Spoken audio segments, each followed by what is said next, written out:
ओम नमः शिवाय। नमस्कार दोस्तों, आप सभी का आपके अपने चैनल आसान राह में हार्दिक स्वागत है। मैं हूं अपर्णा। दोस्तों, सावन मास शुरू हो गया है। आज मैं आपको सावन मास की कथा सुनाऊंगी। भगवान भोलेनाथ की महिमा की इस कथा को सुनने से व्यक्ति की सभी मनोकामनाएं पूरी होती हैं और हमेशा उसका घर धन और धान्य से भरा रहता है। साथ ही संतान सुख भी मिलता है, क्योंकि सावन मास में भगवान भोलेनाथ की महिमा का वर्णन करने से या फिर सुनने से सारे मनोरथ पूर्ण होते हैं। भगवान भोलेनाथ की कृपा हम पर हमेशा बनी रहती है। सावन मास में हर भक्त भगवान भोलेनाथ की पूजा अर्चना में लीन हो जाता है, भगवान भोलेनाथ की कृपा पाना चाहता है। दोस्तों, ऐसा माना जाता है कि सावन मास में भगवान भोलेनाथ हर शिवलिंग में प्रकट होते हैं, हर शिवलिंग में वास करते हैं। तो सावन मास में शिवलिंग का जलाभिषेक अवश्य करना चाहिए। कहानी सुनने से पहले कमेंट बॉक्स में ओम नमः शिवाय अवश्य लिखिए। भगवान भोलेनाथ आपकी जो भी मनोकामनाएं हैं पूर्ण करेंगे। दोस्तों, आपसे अनुरोध है, अगर अभी तक आपने मेरे चैनल को सब्सक्राइब नहीं किया है तो प्लीज़ ऐसी ही वीडियो देखने के लिए मेरे चैनल को सब्सक्राइब कर लीजिए। दोस्तों, चलिए कहानी शुरू करते हैं। बोलिए भोलेनाथ की जय। एक समय की बात है, किसी गांव में एक बूढ़ी अम्मा अपने बेटे के साथ रहती थी। माँ बेटे बहुत मेहनत मजदूरी करके अपना गुजारा करते थे। एक बार बूढ़ी अम्मा के मन में विचार आया कि अब उसका पुत्र बड़ा हो गया है, विवाह के योग्य हो गया है, तो उसे अपने लिए बहू ले आनी चाहिए। तो कुछ समय बाद बूढ़ी अम्मा ने अपने बेटे का विवाह एक सुशील कन्या से करा दिया। उसकी बहू बहुत सुंदर, सुशील और संस्कारी थी। वो नित्य प्रति जल्दी उठकर घर की साफ सफाई कर स्नान आदि करती और भगवान शिव का अपने ही घर में पूजन करती। विवाह के कुछ समय बाद सावन का महीना आया। बूढ़ी अम्मा की बहू भगवान भोलेनाथ की अनन्य भक्त थी। उसके मन में विचार आया कि सावन के महीने में मंदिर जाकर कि शिवलिंग पर जल अर्पित करें। अपने मन में आए विचार को उसने अपनी सास से कहा, माताजी, सावन का महीना शुरू हो गया है, मैं शिव मंदिर जाकर पूजा पाठ करना चाहती हूँ, शिवलिंग पर जल अर्पित करना चाहती हूँ। लेकिन बूढ़ी अम्मा ने उसे मना कर दिया और कहा, घर में ही पूजा कर लो, मंदिर जाने से समय बर्बाद होगा, इतने समय में घर का और सारा काम हो जाएगा। ये बात सुनकर वो उदास हो गई, लेकिन कुछ कह नहीं सकी। उदास होकर घर के कार्यों में लग गई। उसी दिन उसने कुछ अन्न जल ग्रहण नहीं किया। अगले दिन वह कुएं से जल लाने गई। रास्ते में उसने देखा गांव की दो लड़कियां पूजा की थाली सजाकर मंदिर की ओर जा रही हैं। उसने उन दोनों लड़कियों को रोका और पूछा, तुम सब कहाँ जा रही हो? तो लड़कियों ने कहा, सावन का महीना शुरू हो गया है, हम सब भोलेनाथ का पूजन करने मंदिर जा रहे हैं। यह सुनकर फिर उदास हो गई वो। लड़कियों ने पूछा, आप क्यों उदास हो गई हो? तो वो बोली, भगवान शिव मेरे आराध्य हैं, लेकिन मेरी सास ने मुझे मंदिर जाकर भगवान शिव की पूजा करने से मना कर दिया है। तब लड़कियां बोलीं, आप चिंता मत करो, हर रोज़ इसी समय पानी भरने आया करो और हमारे साथ मंदिर चलकर भगवान शिव की पूजा कर उन पे जल अर्पित किया करो।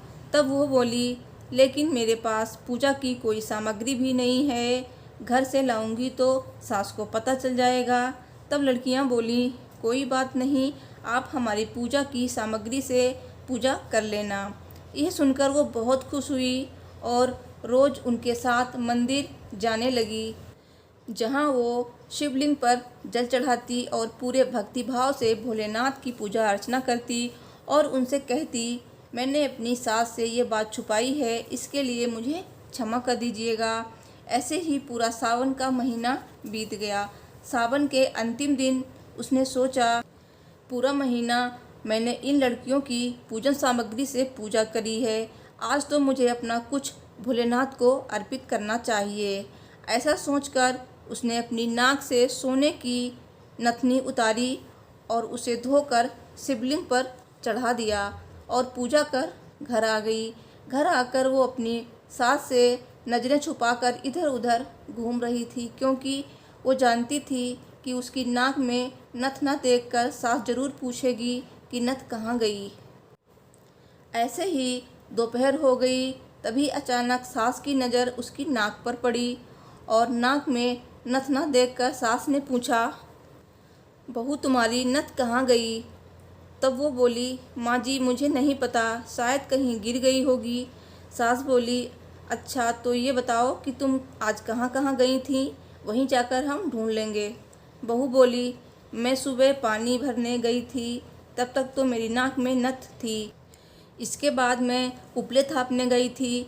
सास बोली, चलो वहीं चलकर देखते हैं। दोनों वहाँ पहुँचते हैं जहाँ बहू ने उपले थापे थे। सास ने बहू से कहा, चलो अब ये उपले तोड़ कर देखते हैं। दोनों सास और बहू उपले तोड़ने में लग गईं। जैसे ही दोनों ने उपले तोड़े, दोनों के उपले में नथ निकली।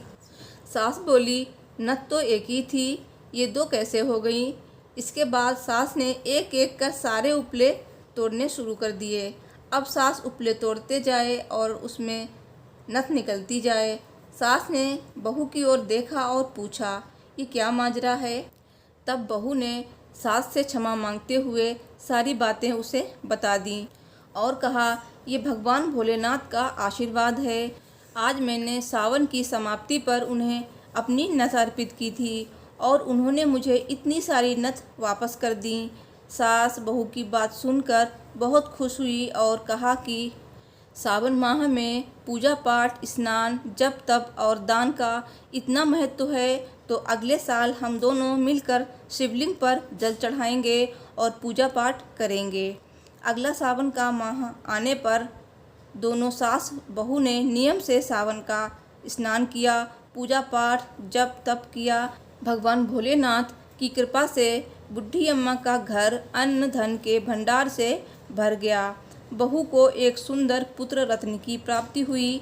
हे भोलेनाथ, जैसी कृपा बुढ़ी अम्मा और उनकी बहू पर करी, वैसी ही इस कहानी को पढ़ने वाले, कहने वाले, सुनने वाले और हुंकारा भरने वाले सभी पर करना। जय भोलेनाथ।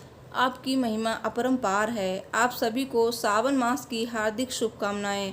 दोस्तों, सावन मास में भगवान भोलेनाथ को ये 5 चीज़ें कभी भी अर्पित ना करें। तुलसी का पत्ता, केतकी के फूल, गुड़हल के फूल और रोली और सिंदूर, ये चीज़ें भगवान को नहीं अर्पित करनी चाहिए। ये चीज़ें आप माता पार्वती जी को अर्पित कर सकते हैं। भगवान भोलेनाथ को बेला के फूल, गुलाब, कनेर, समी पत्र और कच्चा दूध, चावल जरूर अर्पित करें। दोस्तों, वीडियो पसंद आई हो तो प्लीज़ वीडियो को लाइक शेयर कीजिए, मेरे चैनल को सब्सक्राइब कीजिए, कमेंट में हर हर महादेव अवश्य लिखिए। भगवान भोलेनाथ आपकी सभी मनोकामनाएं पूर्ण करेंगे। Thanks for watching. हर हर महादेव। जय माता दी।